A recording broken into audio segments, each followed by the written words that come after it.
Hello, everybody, and welcome back to Check In by TMR. My guest for this episode is Serena Cook, the founder of Deliciously Sorted, a concierge travel and relationship company based out of Ibiza. If you Google Serena's name, you're going to see a lot of the stories about Ibiza being the best place to party in Spain, about wild Ibiza party requests, and how the lunch is the new night out in that destination. She's very clearly one of the most trusted experts in what's happening in Ibiza, a destination that's becoming increasingly common amongst North American travelers, both those looking for the party life and those looking for a secluded, beautiful destination. She knows the island inside and out, both that party culture, which I mentioned, and what else the island has to offer. I wanted to feature her on this series because she has years of experience dealing with very high net worth clients. If you go through that Google search, you're going to see some of them for yourself. That's a population that's increasingly sought after by so many travel advisors. I wanted to get her take on what high net clients really want, and more importantly, probably how you can talk and communicate to high net worth clients in order to give them what they really want out of their relationship with you. Just a note, there's one thing she mentions that I want to drop into the episode description. It's a definition of the DISC relationship strategy, which Serena talks about and says she uses with her team to figure out the best way to communicate to and interact with her high net worth clients, which is again something I think is very valuable for travel advisors. So that should be in the episode description for your reference. It really was a very fun conversation. Aside from the client dealings, we also talk about Ibiza as a destination and how it's changed in the decade plus she's lived and worked there.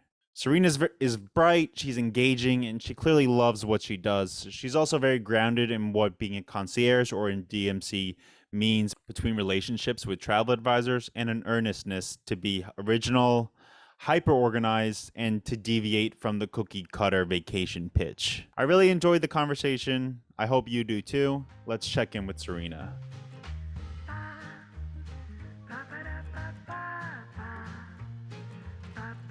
Hi, Daniel. Hi Serena, how are you? Good, how are you? Good. Are you back in Ibiza?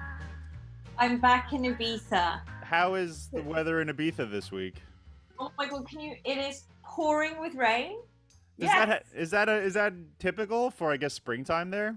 No, basically it's been super hot. There was like a heat wave in Spain over the weekend and it had to break. So we've got one day of grey rain and it's good. We Yeah. we like it. The people that live here like it, not those who've got 4 days holiday. Yeah. I can't imagine the tourists would like it too much. Oh. So I know I know we spoke last week, but I'm really happy to be able to talk to you for the travel advisors who are our audience here. And I know they've heard if they're hearing your voice, they hear an accent, and so I was hoping we could sort of kick off the conversation by you telling us a little bit about yourself and a little bit about Deliciously Sorted and sort of the journey you've had throughout your career to arrive where you are at today. Sure, lovely to meet everyone. And yes, I have a very British accent because I grew up in London and I actually went to a British boarding school. And one of my best friends at boarding school was Peruvian, and she's still one of my best friends. And she changed my life because I went to stay with her in South America, and that's when I took up Spanish. And I went on to read Hispanic studies at Bristol University because of the Spanish and my fascination with Spanish and South American culture, little knowing that that would be the first stepping stone to where I am today. And once I'd spent quite a lot of time in South America, including opening a restaurant in Bogota, Colombia, when I was very young and very naive. I came back to London and I worked in big restaurants of the 90s. I also set up Britain's first certified organic restaurant, which was too ahead of its time and it didn't work. And once I closed that, a great friend of mine said, "What are you going to do now? Why don't you come and spend the summer in Ibiza?" And I said, oh my God, the dream, because I've been here 3 times before. And I said, but I need to work. And she said, I have 3 houses and I want to include that they have Mediterranean lunch every day and you can be the cook. And I was like, I'm not a cook, I'm not a chef, I've never done a cooking course. And she said, yes, but you're a foodie, you've had restaurants and you can cook. So I thought, do you know what? This is a stopgap summer. She's paying me to be in Ibiza. I will make my next career choice in September. That is how it all began. And that's why the company is called Deliciously Sorted, because I would be the point of contact for the clients. I was in their kitchen. So they would say, what's your favorite restaurant? Have you been to Pasha? Can you get us a table? I'd like to go by boat by Formentera. And so I started to sort things out. So Deliciously Sorted was born 20 years ago. I wanna get into Deliciously Sorted and what the company does, but I just wanted to ask because I know a lot of people are probably curious about. I mean, what was Ibiza like when you first during that first experience at the destination? I mean, what was it like then, and then how has it changed throughout the years since you've been there, since you've been operating out of there? Yeah, it's a good question. Basically, I was the typical cliche. I was in the right place at the right time. Ibiza was a rough diamond. Like you needed direction, you needed a reassuring voice at the end of the phone to tell you which way to go. Was the travel market or the tourism market very strong back then? It was beginning, so it Okay. was on its ascendance, and basically Ibiza, similar to Mykonos, did the same trajectory. Basically, what happened in Ibiza specifically was after Franco extreme repression, the Ibizans kind of opened their arms to foreigners, and the initial set that came to Ibiza by boat were thespians, were bohemians, and then it also became a point on the hippie trail because of this like-minded attitude. And the Ibizancans were very welcoming about anything goes and not really judging. So then the hippies started to come, and they would kind of do Goa in India, Bali, Ibiza in the summer. The tourism then was very Spanish and predominantly European. But what happened was also, just as I'm saying, that Ibiza was very open in terms of mentality, and similar to Mykonos, the gay community was welcomed with open arms, which then brought fashion communities. And that's kind of the point when I came. So the person that I actually worked for that first summer was Jade Jagger. She was best friends with Marc Jacobs, Kate Moss. Okay. That whole scene were coming, and they needed somebody at the end of the phone to say, I'll make that booking for you. This is where you should Okay. go. You don't necessarily want to go to somewhere called the West End because that's very like tacky. You want to go north, or you want to drive 2 kilometers down the dirt track to the best restaurant in Ibiza. And now, today, 20 years ago, it's still one of the top 3 seafood restaurants, but that road is paved. There's no more potholes. There's a barrier on the side. So people needed direction and reassurance, whereas today they need direction because they've heard, particularly for a newcomer, Ibiza so cool. Where do we start? What's your taste? Which beach should we be at? But it's more about nowadays accessibility and being able to get the spot in the restaurant, which is what we do Yeah. a lot of. So I know Ibiza has a reputation for being a party destination, and but it does seem like we spoke about it last week, and I've spoken to some hoteliers about it. It does seem that it's becoming a luxury travel destination just as much as becoming sort of this party destination for international travelers too.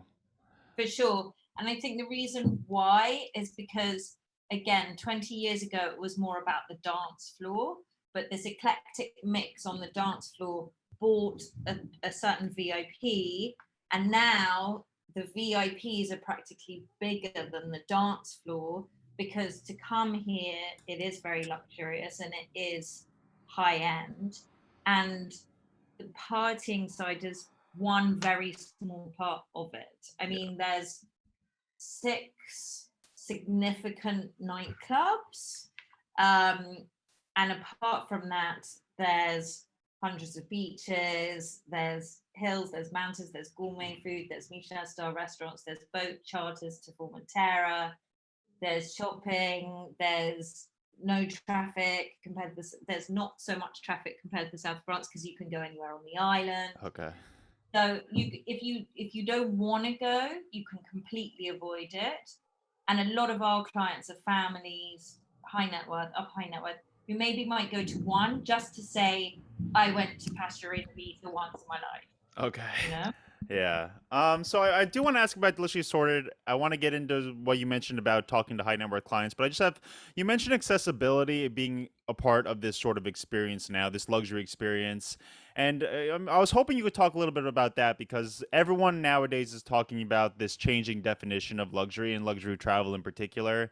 And accessibility and being able to access things and not having to wait on lines or get on the phone or wait on hold. It seems to be such a major part of that trend. Yeah, I think basically what has happened is that people are cash rich and their time short.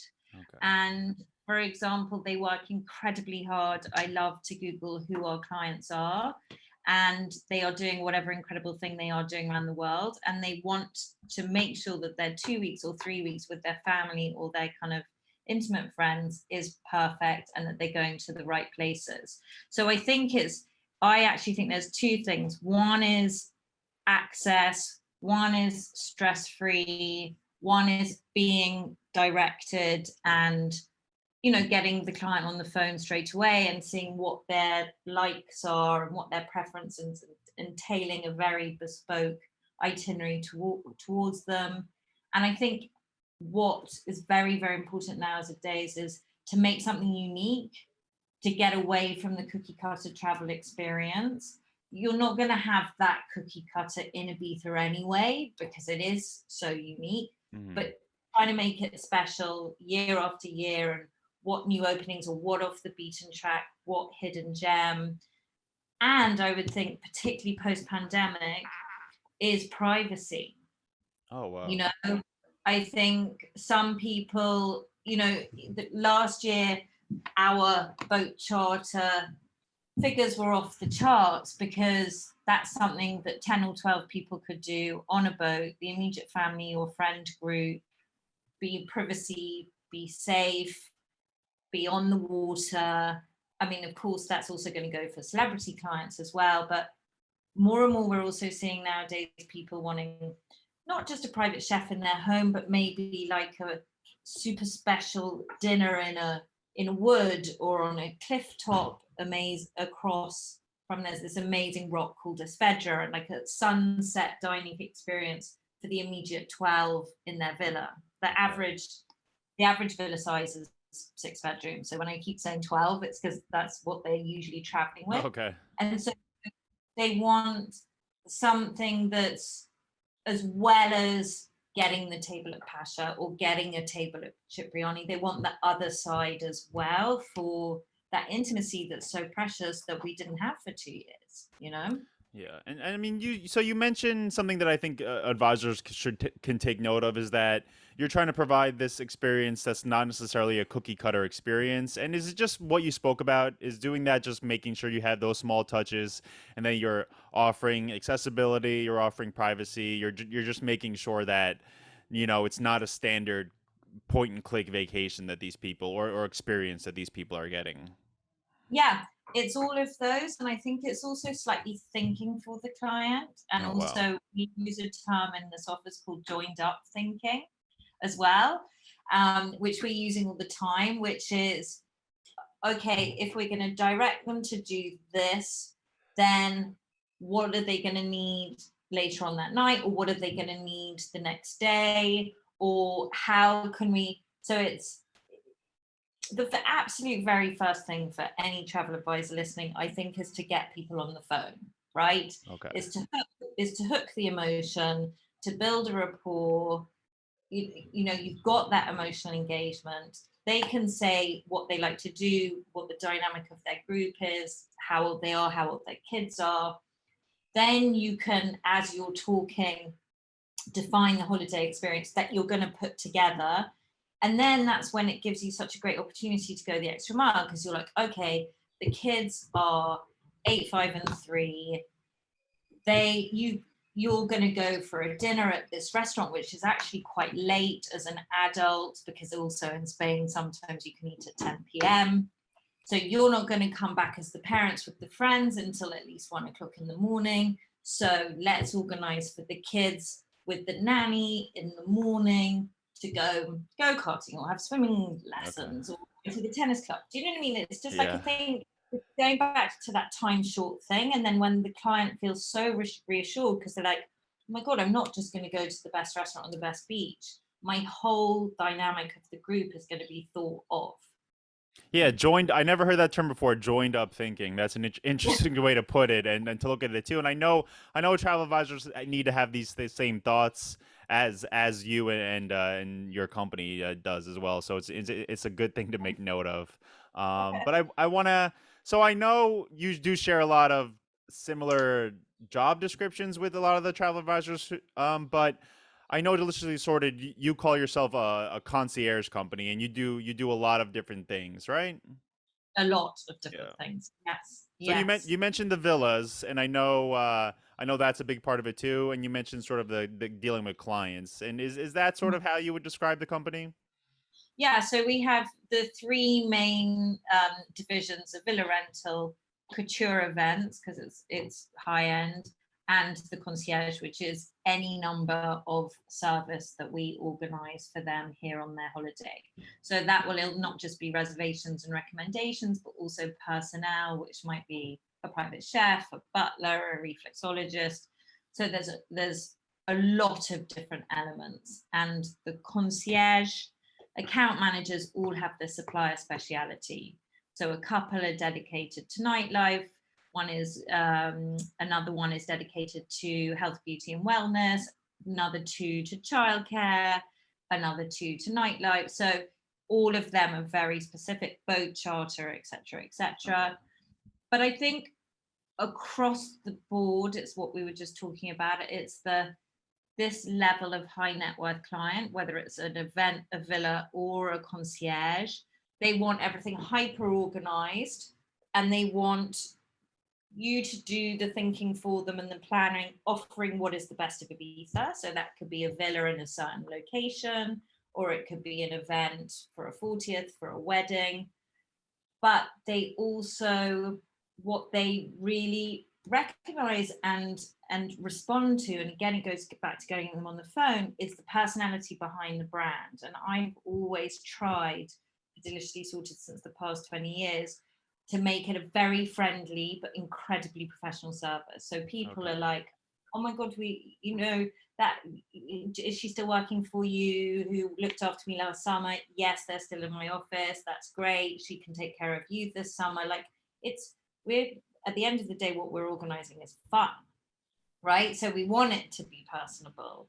And our average repeat rate for clients is 40%. So we know that we're doing something well, because they come back to us again and again, and you build a relationship. Like, my longest client has been with us for 19 years.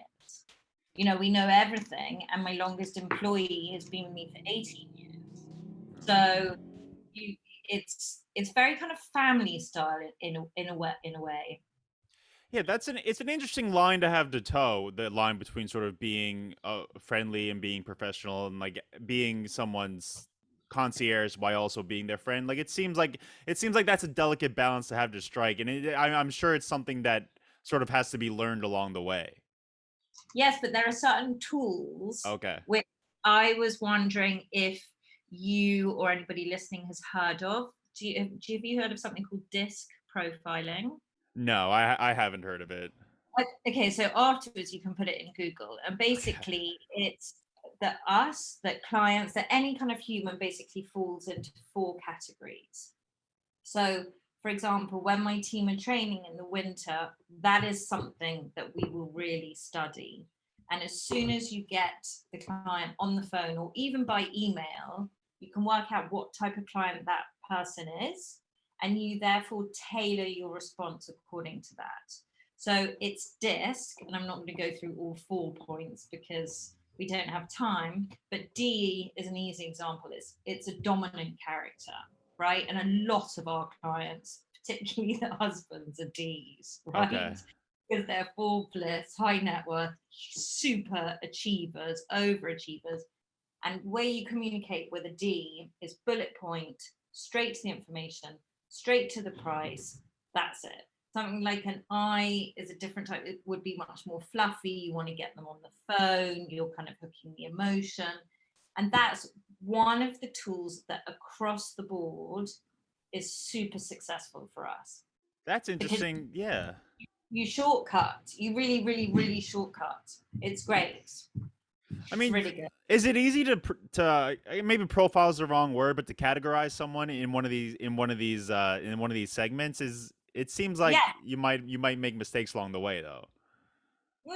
You can definitely have like an IS or a Okay. DI. You can have like a combination, but when you look at it, you know who you are straight away. I mean, there's like multiple choice questions you can do for yourself, and it's also really useful for the office because when somebody in the team is stressed or anyone is stressed, those characteristics become kind of exaggerated. So then as a team person in the height of August, in our case, we can be like, okay, she's gone into her own little box because she's just doing a lot and she's stressed, and I'm not going to take offense by it. Do you know what I mean? Yeah. But it's a really good tool, and you can identify people just through a phone conversation. So where did you learn about this tool? Was it just something that Well, popped into you? no, so basically in 2012, 10 years ago, I'd never done a business course in my life. So I studied languages and Hispanic studies, which was film and history and culture. So in 2012, I realized that I had a great business and all 3 departments were developing, and I was getting a bigger and bigger team. So I took on a business coach who coached me for 18 months and then my managers. And he now does monthly webinars with my team in low season. And then every May, he's actually in England, but Zoom is fantastic. Every May I fly him over and we have a day out of office to refresh everyone or any newbies to learn all these skills. And it's fascinating because he coaches architects and somebody with a yoga studio and a concierge and a landscape designer. Like there are business tools that apply to very varied business models. Yeah, that's an interesting thing too, because the travel industry sort of sometimes it does feel very isolated to the other segments of the economy, the global economy, just because how unique it is, and especially it felt that way during the pandemic because it felt like a lot of what was happening almost targeted what was happening in travel and hospitality. But you're right, you're still an entrepreneur, you're still running a business, and a lot of these things will bleed over into how you're operating with you and your staff. Yeah, and I think another, in terms of talking about travel, another really great skill is the power of questions and listening. Okay. So I say to all of my team, you're working concierge, but you're actually salespeople. But you don't want to be a salesperson that's like driving. You've got to, you know what I mean? You've got to book the chauffeur, and then you've got to book this, and you've got to book this, and you've got to, it's not particularly delicate. So the power of asking the question, because then you get the client to speak, and then you can define what they're going to like to make sure that you're not just offering same and going back to this cookie cutter type concept. So what are some good leading questions someone would ask to sort of pull that information or pull information that would lead to that confirmation from clients? Is there any like good ones that come to your mind? Well, the easiest one, and I know that's specific to me because we cover predominantly Ibiza or the 3 other islands. So we basically cover the Balearics. The first question is, have you been to whichever island, Ibiza, before, right? And then they go yes or no. And then if they say yes, what did you do before? Where did you stay? What did you like? Then they start talking. We stayed in a hotel. We came with friends. We came 4 years ago. Blah, blah, blah, blah. I'm traveling with my kids. I'm doing this. Da, da, da. And then they start talking. We really loved, and you're getting what kind of, you're hearing in their voices what they love. Then if they say, no, we've never been to Ibiza. How did you hear about Ibiza? What do you expect of Ibiza?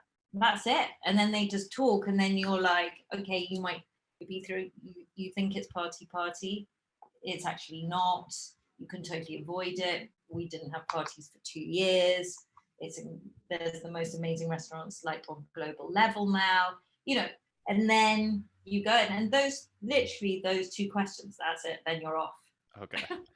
So I know we don't have a ton of time left, but I did want to ask because when we met, you mentioned how you built this business, and part of it was cold calling travel advisors or travel Yeah, agencies. And yeah. I was just hoping you could tell us a little bit about that because I think that is such a unique story and such an interesting story that travel agents should be aware of going forward. Well, I think it's basically it came from obviously trying to generate business, but it also came from the fact that I absolutely love New York and LA. So I was like, Okay. okay, how can I get myself over there?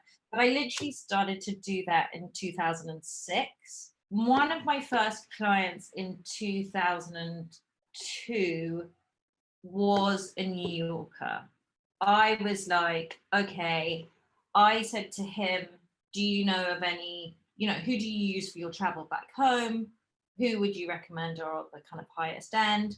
I literally also put in Conde Nast, I just researched online, Yeah. like who are the best travel advisors, who are concierge, who have private clients. I then sent an introductory email with a bit of a kind of story about Ibiza and making it seem kind of so fabulous. And I got a lot of response because Ibiza at that time was really coming on everybody's radar. And I started to do that annual trip. And then, and I remember at that stage, EDM hadn't really got to America. More your music was rock music and big rock bands. And Yeah. then I guess like about 10 years ago, 10, 12 years ago, electronic dance music started to take off and you started to get those big parties like on the west side of America, because I couldn't believe that West Coasters or LA, San Francisco would make such a travel to Ibiza because it's such a long journey. And also you guys traditionally take way less holiday days than Europeans do. Yeah. Europe takes the whole of August off, whereas some of you, it seemed like you would take it like a week holiday, and then suddenly somebody was flying from LA. It was like, my God. So then it was like, okay, let's sandwich LA onto this trip. And now that trip that I would do pre-pandemic, I would do New York, Miami, LA, San Francisco, or Silicon Valley. Obviously West Coast was great, and a very quick interesting story is, and the other thing that I would do, particularly 2006, I would turn up to the meeting with like a printout for them to keep.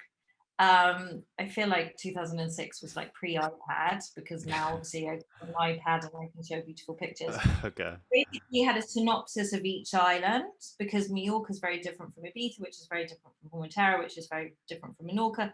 So the people I was seeing were like, wow, she really knows her stuff. I was like in their mind, and also because I'd made the trip. And then the best story is cold calling a travel company that had a great name. I was like very kind of struck by the name, going to see this amazing woman who 2 years later called our mainline number and said, I think I met your founder, Serena. Well, I met your founder, Serena. No, I met your founder, Sandra, and my name's Serena. She came to see me 2 years ago. Get her to call me straight away. And I called her back and I went, it's Serena, not Sandra. How are you? And she said, I've got a client for you. And it was Katy Perry. Oh, I mean, wow. like 2 years later, like totally worth it. So I mean, what can companies like your company and other companies outside of Ibiza, what how can they help travel agents or travel advisors? I mean, what can they provide value wise to their clients? And I know we've been over sort of what Deliciously Sorted does, but I mean, if you could put it in plain terms, I mean, what's sort of the value add for advisors who are thinking about partnering with you or a concierge company like yours?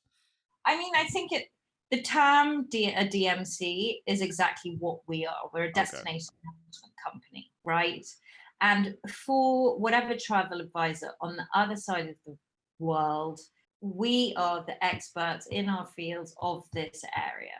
By partnering with someone like us or with another company, you know that once your client is there and in this world of 2022, which is very hand holding, as we've discussed, they're not going to have to like research and try to sell something that they don't know. They put them in our hands. Obviously the client is always theirs in terms of commissions and confidentiality and all of the kind of bureaucratic side of it, but they will have the best experience of that destination. Yeah. I could recommend it highly enough. And again, for the villas, and again for particularly when it comes to event planning, how would you do an event as, you know, a company from London, a company from New York, to try to Google who's the best supplier on the island? Like, that's not good enough these days. That's a bit risky. So I know we only have a few minutes left, but I didn't want to miss an opportunity, just because I've spoken to so many people from the U.S. and from other destinations on this series. But I'm just curious. I wanted to ask you, what's it like to live and work in Ibiza? I mean, I don't think I've spoken to anyone who makes their home there. I know there's a heavy inbound tourist market too. I mean, how is sort of the interaction between the tourists and the locals? And I mean, what's it like in general? I mean, I always say that I have the best job in the world, and as I said at the beginning, I thought this was like a stopgap summer, and then I was going back to the city, and then I was like, oh my god, I can make a job out of this. I can make a profession. And I remember sending to my friends at home, you too could have this life. You just need to get here and try. You know. Yeah. And now I've obviously been here for 20 years. There, in particular, I would say to any of the Balearic Islands, perhaps not quite Palm, not quite Mallorca, but it's a Mediterranean island. It's incredibly beautiful. A lot of people say that Ibiza in the summer is like living in the city, but Ibiza in the winter is like living in the countryside, because the permanent population is under 200,000. And, you know, on a normal, i.e., pre-pandemic year, you have 7 million people passing through the airport. So Wow. it's busy. You've got world class restaurants, hotels, the type of people that are coming. And then in the winter, it's 300 days sunshine a year. You're doing incredible hikes. I swim all year round. You're kayaking. It's like super healthy. It's an amazing place to bring up kids, but it's only 2 hours from anywhere.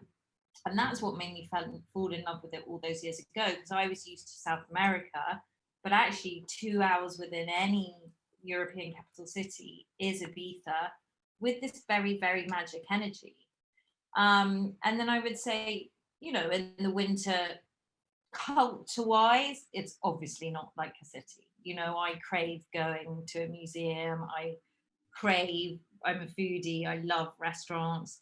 But then you're on the doorstep of Madrid, or Mallorca is a much more established island. It's the tourism is like 11 months of the year. Palma's an incredible capital city.